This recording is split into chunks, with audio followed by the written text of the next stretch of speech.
look at the results of the exam, and this is the examiner who comes to your client's home and does their labs and asks some medical questions.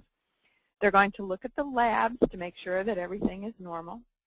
They're going to do a quick MIB check, which is simply looking up that client to see if there's been a major claim for a surgery or a decline from another insurance company. And we're not talking about MIB in great detail today, but if you'd like further information, don't hesitate to just send me an email, and I'll be glad to give you more details on that. They're also going to look at the prescription database. Prescription databases are relatively new in underwriting as a tool.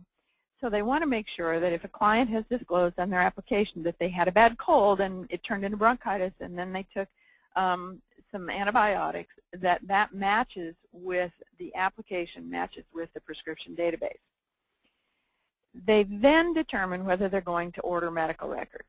And most insurance companies would prefer not to order medical records because they are so expensive. But if all of that looks normal, the client is between the ages of 20 and 60, and the face amounts are not too large, at that very moment, the underwriter may approve the application. There are certain conditions for which underwriters will order medical records. For example, if someone says they had chest pains, the medical records will be needed for review by the underwriters. So on the application, hopefully the proposed insured has given us the name and address of the time when they had the chest pains and went to the hospital as an emergency patient. And if those examples are given on the application and show up on the medical records, it's a fairly quick event to order medical records. It can take 2 to 4 weeks.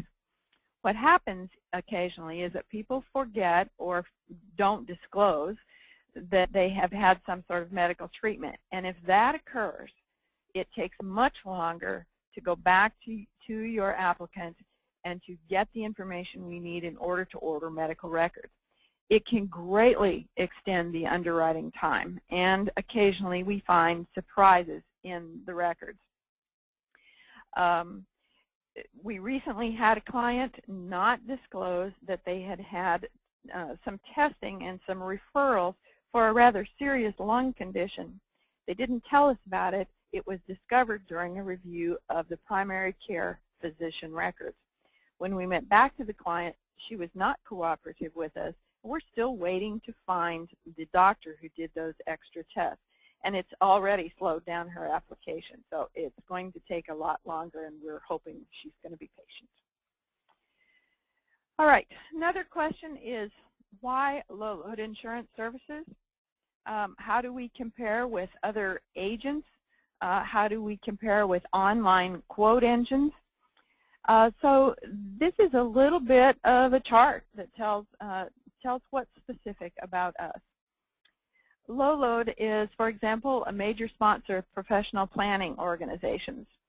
This allows members of these organizations to pay less for attending conferences, to support the professional publications that they have. We provide CE courses like this one that are approved for CFPs. And we also provide free policy review services for the members of these planning organizations.